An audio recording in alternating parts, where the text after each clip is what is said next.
আমি কিতা মানে আইতাম বুঝছি, মানে কই যাইতাম, তোমার একটা সিনারি দেখাইতাম ভাই।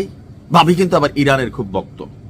ভাবি বলতেছে যে আমি চাই, মানে মুসলিম ভাইয়ের বউও চায় যে ইরান টিকা থাকুক। কেন? কারণ দরকার আছে, শিয়া হোক না, সমস্যা নেই তো, আপাতত আমরা তো পারতেছি না, আমাদের কাজটা কেউ না কেউ করতেছে। ইরান যেই মাত্র ঘোষণা দিল মিত্রদেরকে যে দেখো সৌদি, তুরস্ক আর হচ্ছে আরব আমিরাত, তোমাদের মাটি থেকে যদি আমাকে টাচ করে তাহলে বাবা ওকে তো সরাসরি পাবো না, তাহলে তোমার মাটিতে থাকা তার যেই জিনিসপত্র আছে, মেশিনারিজ আছে, আমি কিন্তু এগুলারে সমানে সমান করে দেবো, তামা তামা করে ফেলবো। কইছে কারে? পাশের মনে করলেন 3 দেশে ডরাইছে কে? কাতার। কাতার থেকে ডরাইছে কারা? আমেরিকা। থাকে না যে একটা বোমানি দিয়া কইলাম যেন 4 জন রে বেটাই আমি কে চিনস, ওই রকম টাইপের আর কি, যে ধমক দিচ্ছেন একজনের টার্গেট হচ্ছে সামনে যে 10টা আছে দূরে দাঁড়ায় রয়েছে, এগুলারও কিন্তু থাকে না যে আপনি এক ঢিলে 10 পাখি শিকার করা যায়। আচ্ছা, কাতারের রাজধানী দোহাতে আমেরিকার একটা ঘাঁটি আছে, সেখানে সৈনিকের সংখ্যা কত জানেন? 10,000 মার্কিন সেনা কাতারের রাজধানী দোহাতে অবস্থান করছে। এত ছোট্ট একটা দেশ 10,000 কেন রাখছে? এইসব খেলা খেলার জন্য। তো এখন আমার ধারণা সম্ভবত আমেরিকা বড় একটা অভিযান চালাতে যাচ্ছে ইরানে, আর এই জন্য ইরান থেকে নিকটবর্তী বা ইরান প্রথম যেখানে টার্গেট করবে এটা হইতে পারে কাতার, বা ধরেন যেখানে টার্গেট করলে ঢিল মারলে সবচেয়ে বেশি ক্ষতিগ্রস্ত হবে এটা হচ্ছে কাতারের ঘাঁটিটা। নিরাপত্তার দিক থেকে অনেকটা দুর্বল। অন্যান্য দেশগুলো, তুরস্ক যথেষ্ট প্রোটেক্টেড একটা দেশ, আরব আমিরাতও যথেষ্ট প্রোটেক্টেড একটা দেশ, সৌদিও প্রোটেক্টেড একটা দেশ। এই 3টা দেশের সাথে তুলনা করলে কাতার একটু দুর্বল। সো ইরান কাতারের এই ঘাঁটিটাকে টার্গেট করবে, বুঝতে পারছে কে? আমেরিকা। যার কারণে কাতারে অবস্থিত আমেরিকার যে আল উদেদ সেনাঘাঁটি আছে, সেই সেনাঘাঁটি ছেড়ে যাওয়ার জন্য সেখানকার মার্কিন সেনা সদস্যদেরকে নির্দেশনা দেওয়া হয়েছে যুক্তরাষ্ট্র থেকে। কেন?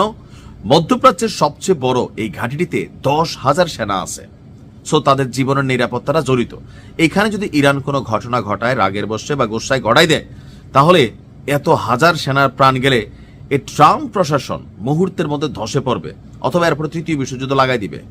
সো আমেরিকা সম্ভবত চিন্তা করতেছে যে আমাদের খেলাটার আগে আমরা এই খেলাটা শুরু করি। আমাকে নির্দেশনা কি জানেন? আমি যখন নিউজটা বানাচ্ছি তখন 15ই জানুয়ারি ভোর, মানে 14 জানুয়ারি মাত্র শেষ হয়েছে আমার দেশে। বলা হয়েছে যে সন্ধ্যার মধ্যে, গতকালকে সন্ধ্যার মধ্যেই মার্কিন সেনারা যেন এই ঘাঁটি থেকে সরে গিয়ে নিরাপদ স্থানে যায়, এবং কি কূটনীতিকদেরও বলা হয়েছে। বার্তা সংস্থাটি বলছে 3 জন মার্কিন কূটনীতিকের সাথে তারা কথা বলেছে। তাদের বক্তব্য, ইরানে চলমান এই বিক্ষোভে যেই ঘটনাগুলো ঘটতে পারে সেইটার সুরক্ষায় যুক্তরাষ্ট্র আপনার পরিকল্পনা করছে, ইরানে তারা একটা অভিযান চালাইতে পারে। আর এই অভিযান থেকে পরবর্তী স্টেপে ইরান কি করবে? দেখেন, আমেরিকা তো পরিকল্পনার বাবা।